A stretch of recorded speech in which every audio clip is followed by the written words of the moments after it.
Well,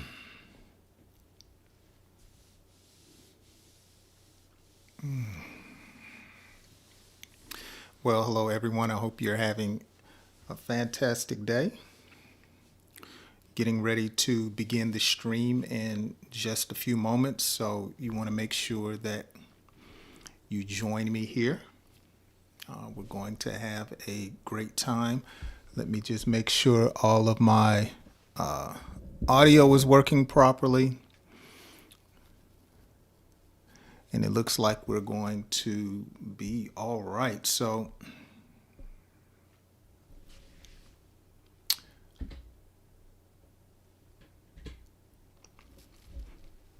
well, hello, all of my students. I hope you're having a fantastic day. My name is Jay, and welcome back to the channel where I have the opportunity to help you to improve your English comprehension, vocabulary, and your English fluency.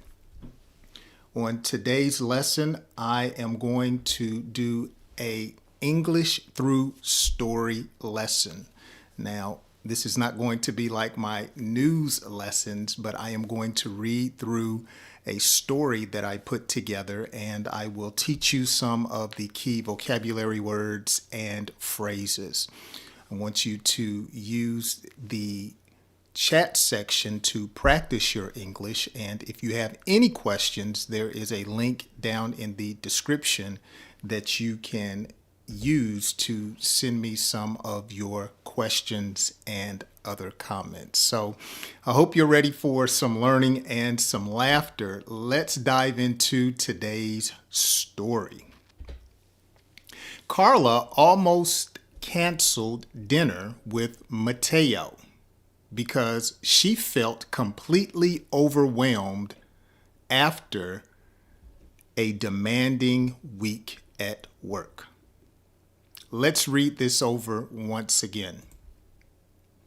Carla almost canceled dinner with Mateo because she felt completely overwhelmed after a demanding week at work. So when you talk about having a demanding week, it talks about having a very, very busy week. You have a lot on your plate, as we say. Your schedule is busy. Now, the main word I want you to learn in this sentence is overwhelmed. Say that with me, overwhelmed. When you're overwhelmed, you're feeling unable to handle stress or emotion.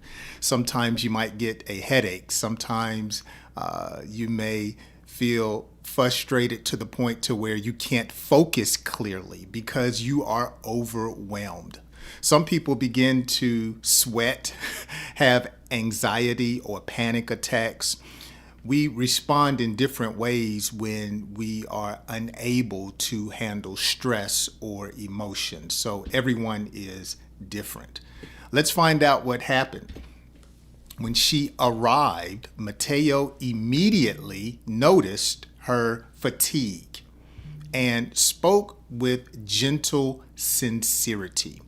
Now, when a person is experiencing fatigue, they are very tired. They are exhausted. They are worn out. Okay, now the key word I want you to learn here is sincerity. Sincerity. When a person is communicating that they are sincere or treating you with sincerity, they are being honest. They are being genuine. They are someone that is displaying trustworthy behavior. Someone you can trust, okay? So that's what it means to be sincere. Let's continue.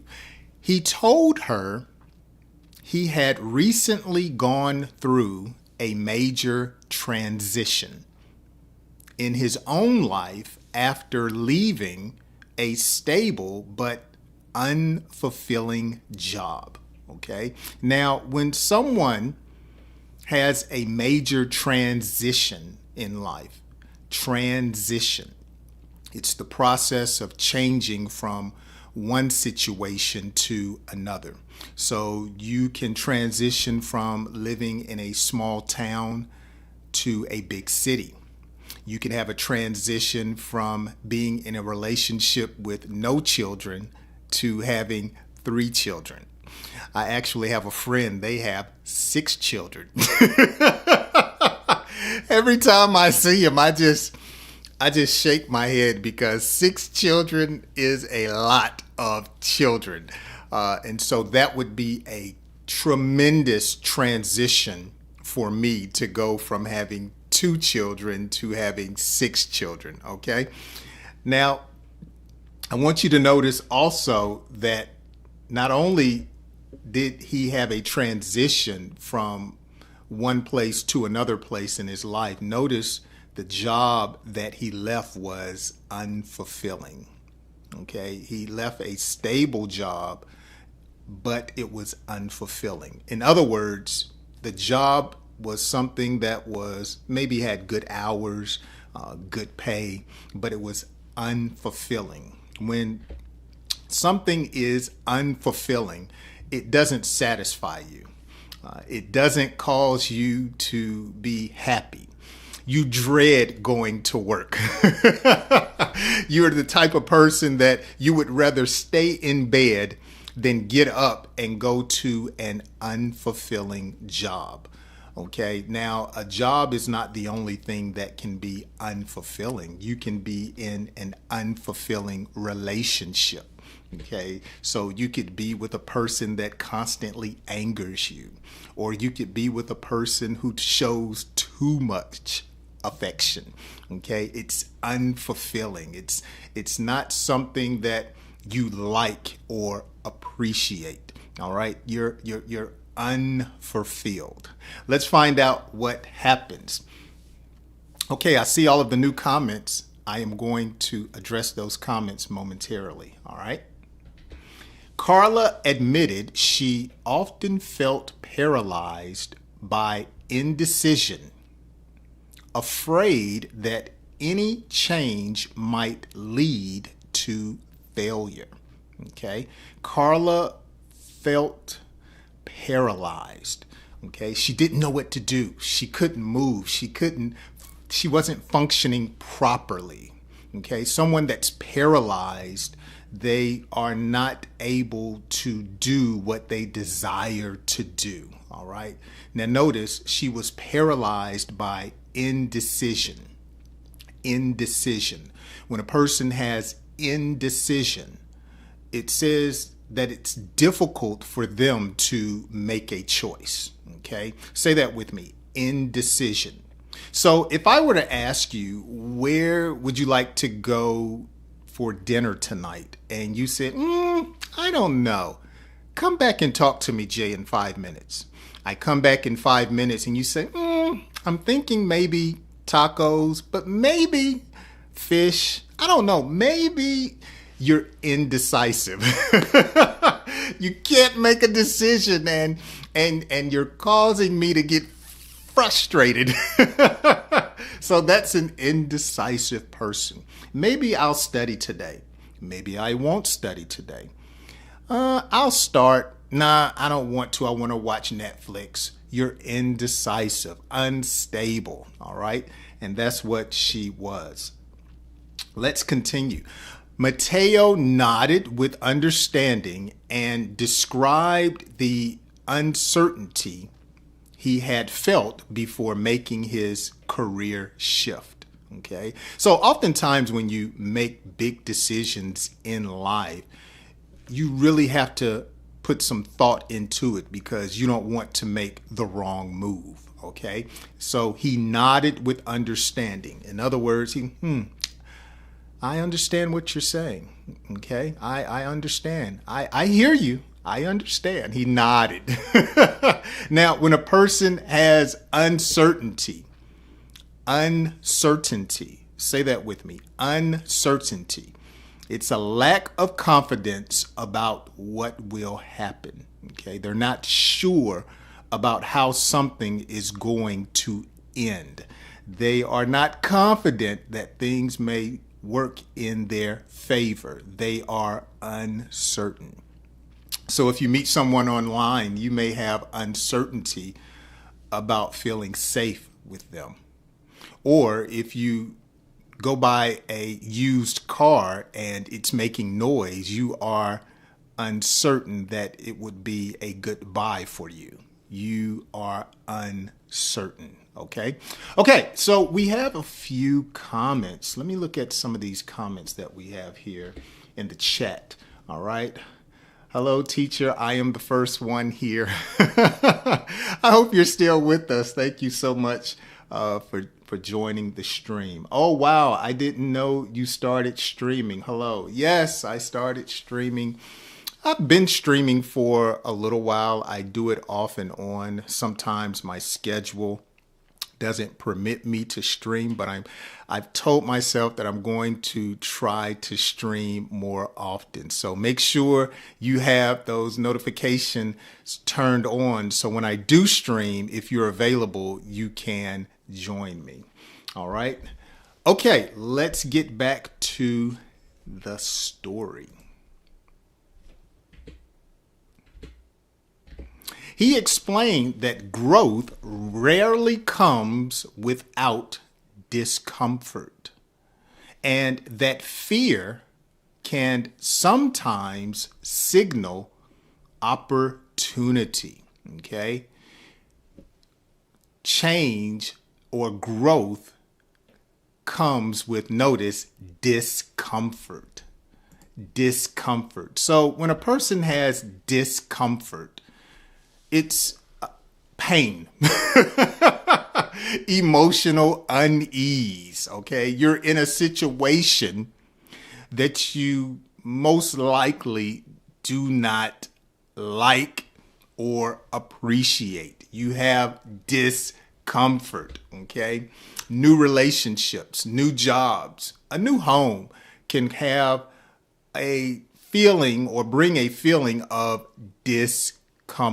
Okay, so this is what Mateo was trying to let her know, that look, sometimes when you're growing, it's going to be uncomfortable. You're going to have discomfort, and that's how it is when you're learning a new language. You're constantly making mistakes, and not just learning a new language like English. I mean, anytime you're doing something new, there's going to be discomfort.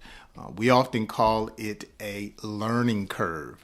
There's just certain things you have to learn to do and certain things you learn not to do. And that's all a part of growing. If growing were easy, if growing were simple, there would be a lot of us that did not have complaints. Okay. As they talked, Carla felt her tension gradually diminish, replaced by a sense of relief. Now, when something begins to diminish, all right, diminish, to become smaller or less intense, okay, so your headache can diminish, all right, sickness can diminish, all right? It can become less and less painful or less and less intense, diminish, all right? She realized she had been avoiding honest conversations that might bring clarity. She realized that she had been avoiding honest conversations that might bring clarity. Okay, so when we talk about clarity, clear understanding, something is obvious, something is able to be grasped. You know what to do and you know what not to do. Clarity, all right? These glasses give me good clarity. I can see, okay? I can read. I have clarity because of my glasses, all right? Now, notice she avoided honest conversations. When you avoid something, you stay away from it. You don't want to have to deal with it. All right. I hope you don't avoid watching my English lessons. Okay. Maybe your spouse says, why are you avoiding me? Why are you staying away from me? Why are you hiding? Why are you distant? All of these are synonymous with avoiding. Okay. Mateo shared how he started volunteering on weekends, which unexpectedly gave him a renewed sense of purpose. He started volunteering. He started serving others. When you volunteer, you basically do things for free out of the generosity of your heart. Okay, so you can volunteer your time to help someone that is less fortunate. You can volunteer your time to mentor a teenager. All right, volunteer. But notice, a renewed sense of purpose is what Mateo had. A renewed sense of purpose, a meaningful goal or reason for doing something. All right, purpose, a reason for doing something. Why are you studying? I'm trying to get better. My studying has a purpose. Why do you keep bothering me? You know why? Because I like you. I just want to be around you. All right. That's my purpose for bothering you. All right. Carla found herself inspired by his resilience and his willingness to rebuild his routine. Okay, so a routine is what you do often. Okay, you get up in the morning, you brush your teeth, you pray or meditate, you eat breakfast, you go to work. That's your routine. And he was inspired, or she was inspired, notice, by his resilience. Okay, when a person has resilience, it's the ability to recover from difficulty. All right, you make a mistake, you do something wrong, but when you are resilient, you get up from your mistakes, you dust yourself off, and you continue to move forward. He was resilient, and it inspired her. It got her to the point to where she said, you know what? If Mateo can do better, then I can do better. And hopefully everyone wants to inspire someone else to do better or be more productive in life. So here is a story that I have read that has over 10 different vocabulary words. Let me read them to you without putting them on the screen. So if you're taking notes, you can study them, okay? Overwhelmed, sincerity, transition, indecision, uncertainty, discomfort, diminish, clarity, and purpose. And finally, resilience, okay? So this is the story, and these are the key vocabulary words that I want you to not only study, but I want you to use, okay? Now, you're going to need to watch today's lesson at least twice, once with the subtitles on and one with the subtitles off. And when you do so, it's going to help strengthen your comprehension.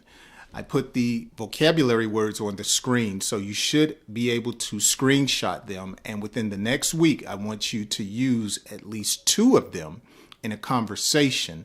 And it's going to begin to add to your vocabulary bank, and it's going to give you more confidence, okay? All right, let's look at a couple of comments that I have here before I conclude. Let's see here. I was hiding because I told my wife I clogged the toilet. What are you talking about? Oh man, appreciate the thumbs up. Okay, so it's just a few of us in here. That's all good. I believe the more that I begin to stream and I give you guys a time that I'm going to stream, we'll have more comments in the comment section. So that's going to do it for today's episode. Again, make sure that you do some of the strategies that I give you here so it can improve your English. But you're going to have to be, like Mateo, resilient, okay? All right, that's going to do it for today's stream. I definitely appreciate you hanging out with me. I hope the rest of your day is filled with prosperity, productivity, and you get a little rest. And if today's lesson has helped you, I hope you share it with a friend. All right, I hope you join me on tomorrow on my next English lesson. I'll see you then.